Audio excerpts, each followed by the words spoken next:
Damai sejahtera Allah yang melampaui segenap akal budi, kiranya memelihara hati dan pikiran di dalam Kristus Yesus Tuhan kita.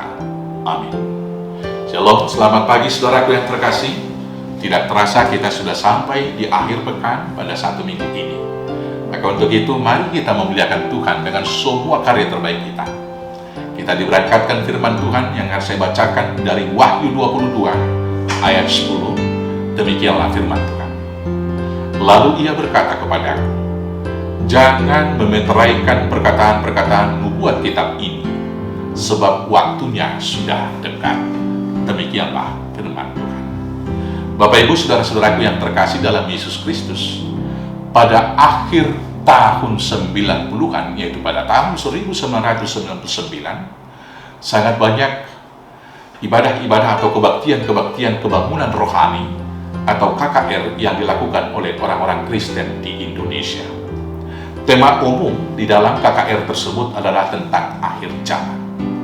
Sangat banyak orang yang mengikuti ibadah-ibadah tersebut. Mereka termotivasi dan banyak yang dari mereka juga karena ketakutan, Tuhan akan segera datang. Pada saat itu, saudara-saudaraku yang terkasih, ada orang melakukan ibadah itu karena motivasi ketakutan. Tetapi tidak sedikit juga orang-orang yang sinis dan mengolok-olok kegiatan KKR tersebut dengan mengatakan orang-orang ini sudah kehabisan akal, orang-orang ini sudah tidak normal, dan lain sebagainya. Selanjutnya saudara-saudara yang terkasih di dalam Yesus Kristus, memasuki tahun 2000-an, sampai sekarang orang percaya sepertinya sudah lupa tentang akhir zaman tersebut, karena tidak ada lagi KKR-KKR dan tidak ada lagi tema-tema ibadah tentang akhir zaman tersebut. Sehingga banyak orang yang semakin malas beribadah, dan kejahatan semakin bertumbuh di mana-mana. Berangkat dari pelajaran KKR dan realitas kehidupan tadi, maka kita dapat melihat yang pertama, ternyata orang-orang itu melakukan semua ibadahnya adalah karena motivasi ketakutan. Itu secara umum. Walau tentu ada orang yang sangat percaya dan rindu menanti-nantikan Tuhan. Apa yang kita pelajari dari sana?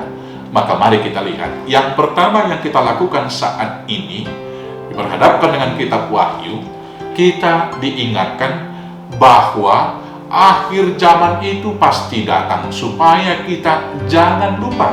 Dan bahkan di kitab Wahyu dikatakan akan datang segera.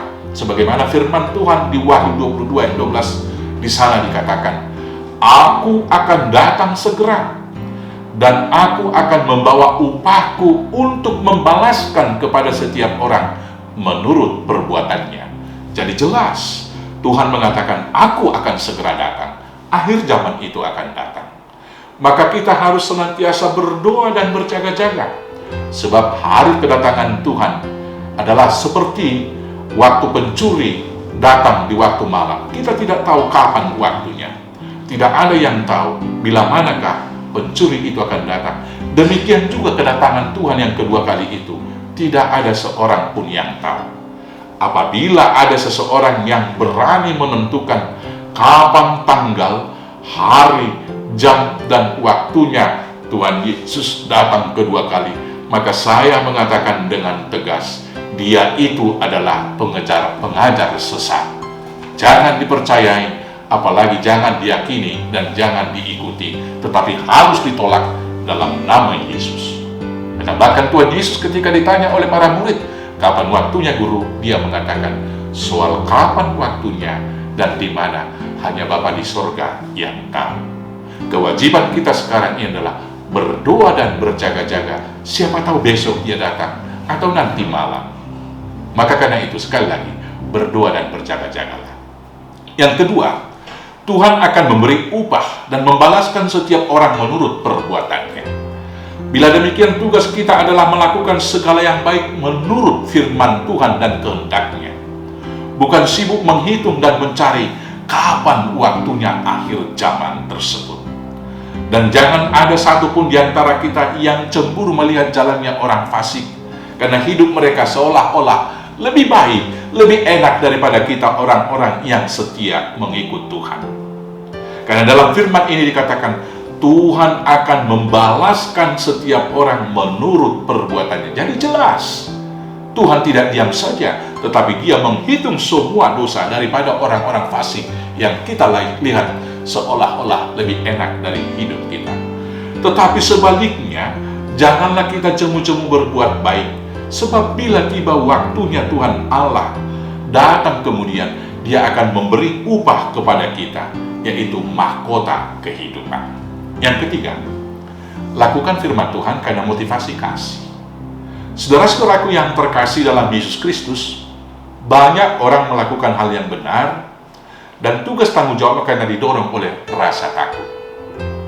Takut kepada masyarakat masyarakat sekitar nanti dinilai dia bukan orang baik.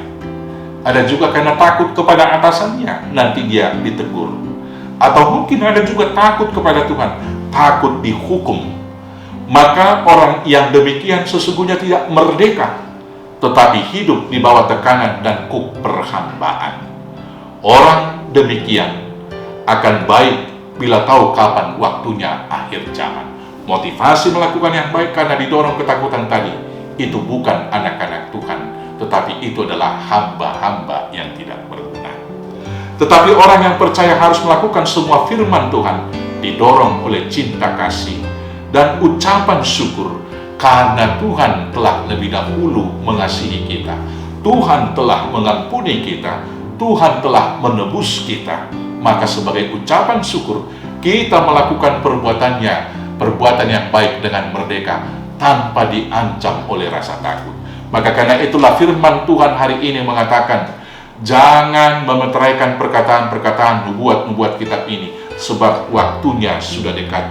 Maksudnya adalah supaya orang-orang jangan temporari, jangan karena ketakutan besok akhir zaman dia melakukan hal baik hari ini, tetapi kapanpun waktunya, bila tiba saatnya akhir zaman itu datang, hari ini kita harus melakukan hal yang baik.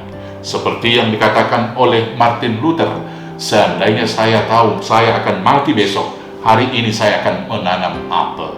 Seandainya akhir zaman besok, jangan berhenti melakukan yang baik, jangan berhenti mengasihi, jangan berhenti memuji-muji Tuhan. Selamat menyambut kedatangan Tuhan Yesus Kristus yang kedua kali. Tuhan Yesus memberkati. Amin. Kita bersatu dalam doa. Terima kasih Bapa atas firman Tuhan yang telah kami dengar hari ini.